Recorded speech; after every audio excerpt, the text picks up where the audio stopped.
السلام عليكم ورحمة الله وبركاته، متابعين قناتنا وجميع جميع هو الحمام في جميع بقاع الأرض.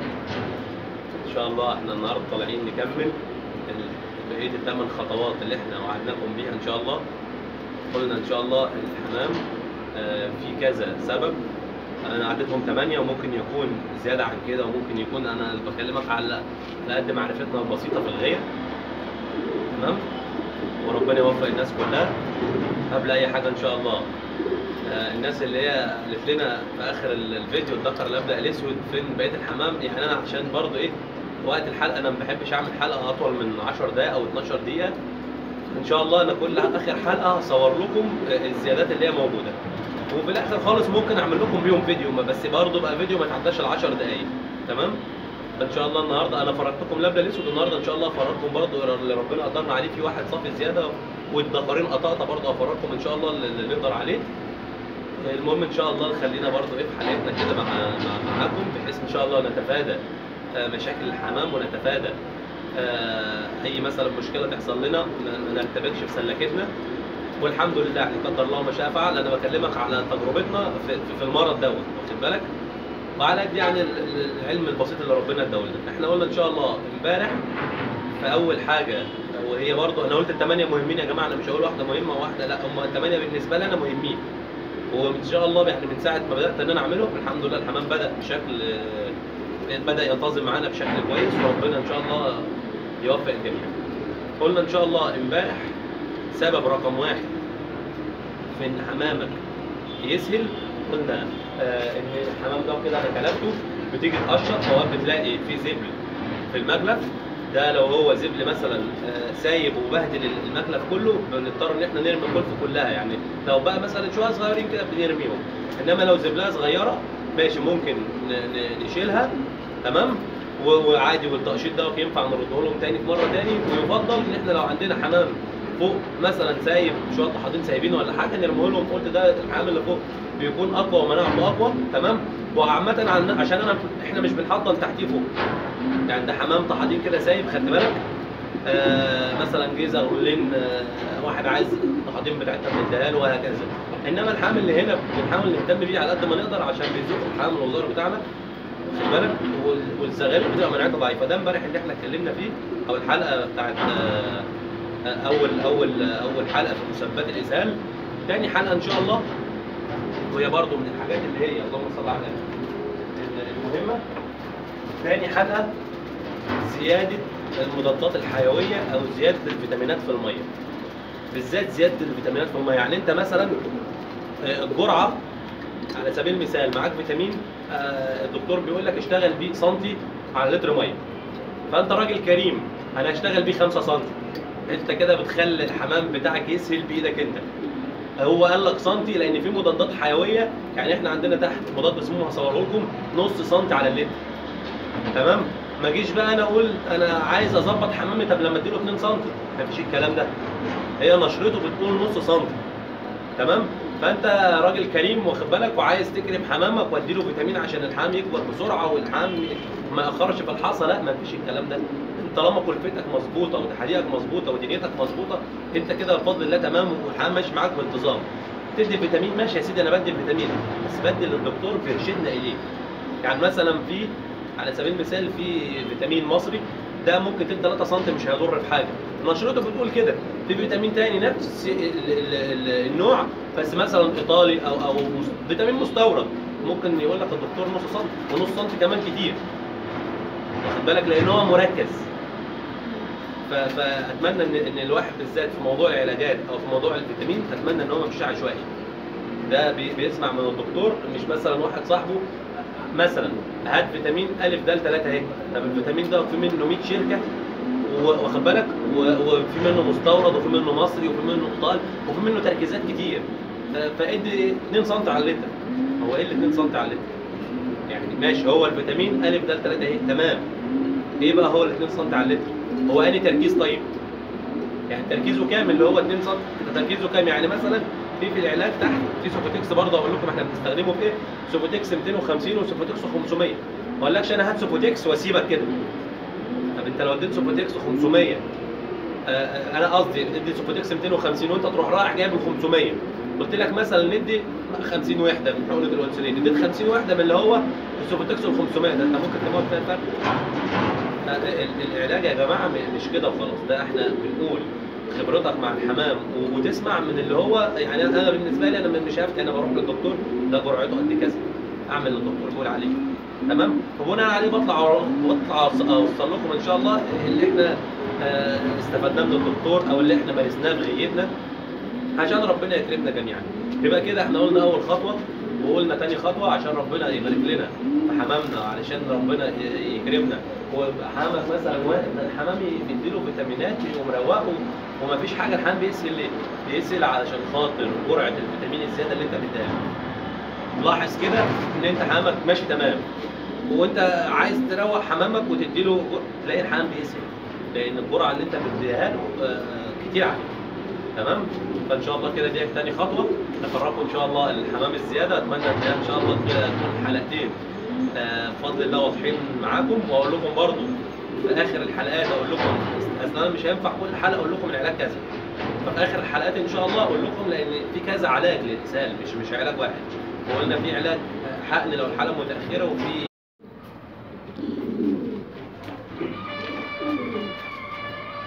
قلنا ان شاء الله العلاجات هنقولها بامر الله في اخر الحلقات ان شاء الله. النهارده كده هفرجكم دكارين قاطي برضه دول الزيادات اللي انا قلت عليهم. قبل ان شاء الله ما افرجكم احنا بنقول رقم تليفوننا في كل حلقه للتواصل معانا، رقمنا 0100 79 353 99. يا جماعه اللي مش عامل لنا اشتراك على القناه يعمل لنا اشتراك ويفعل زر الجرس بحيث اي فيديو جديد انا بنزله يجي لك بيه اشعار تمام، وتتابعنا ان شاء الله بشكل مستمر.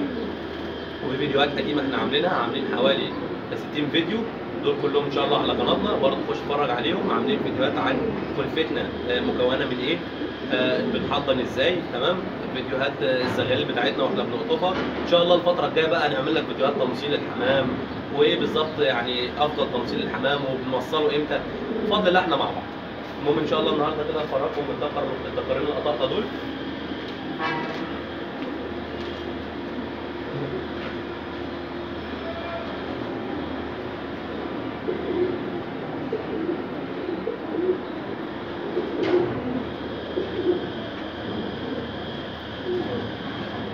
بسم الله الرحمن الرحيم. ده يا جماعه ذكر وفي ذكر تاني كده. يبقى احنا امبارح فرجناكم الذكر اللبلق الاسود في اول حلقه. النهارده ان شاء الله بنفرجكم الدكارين القطاطه. قلت يا جماعه الحمام ده كله ان شاء الله زيادات، اللي محتاج حاجه انا سايب رقم تليفوني. ما شاء الله ده ذكر يا جماعه لوحده مش مع انتايه.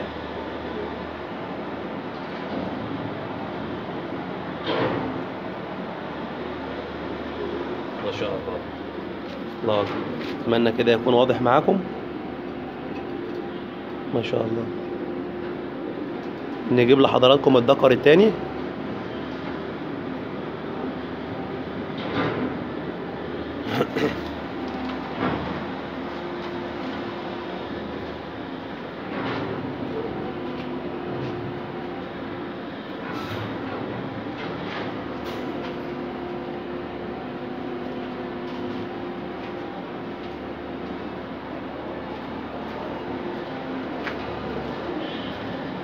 بسم الله الرحمن الرحيم.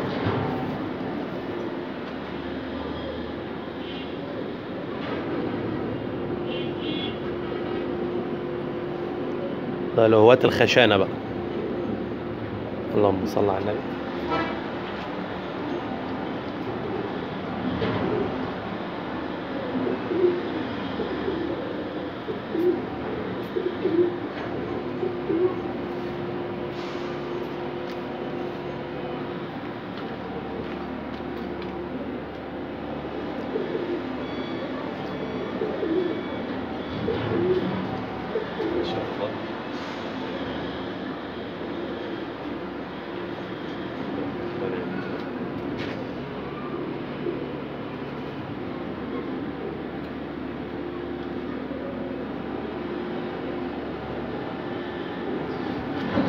اتمنى ان شاء الله ان الحلقه تكون عجبتكم، وان شاء الله نشوفكم على خير في حلقات تاني كتير، ونكمل ان شاء الله مع بعض بقيه الحلقات ان شاء الله الاسهال ومسبباته. هنقولها ان شاء الله مع بعض، كل 8 خطوات هنقولها كل يوم ان شاء الله، نطلع نقول لكم منهم خطوه. وفي اخر الحلقه انا بشكركم جميعا ان شاء الله لحسن المتابعه، وانتظرونا ان شاء الله في كل جديد بامر الله. ويا رب يكون كده ان شاء الله الحلقه ان شاء الله بتفيد الناس كلها وكله بيستفيد. تمام، واحنا يا جماعه بنفيد وبنستفيد من بعض، يعني احنا ما فيش حد، معلش سامحوني، ما فيش حد استاذ على حد، احنا كلنا في الاول وفي الاخر بنكمل بعض.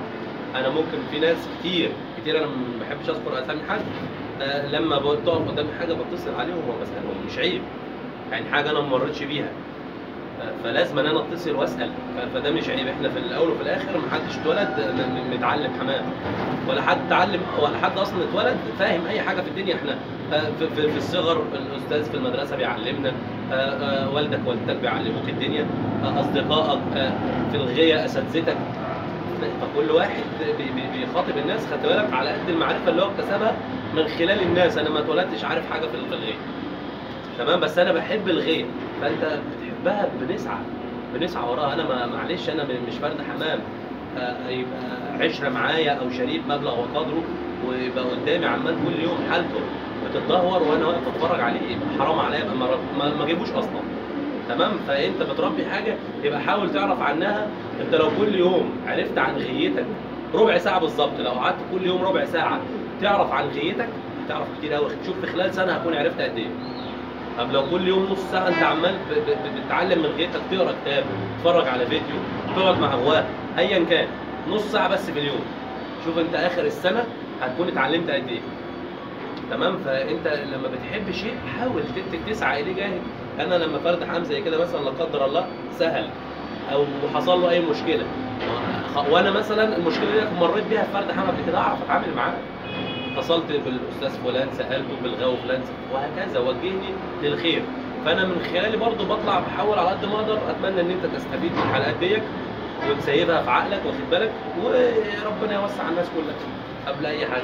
تمام، اشوفكم ان شاء الله على خير. اخوكم حسام الشبح، والسلام عليكم ورحمه الله وبركاته.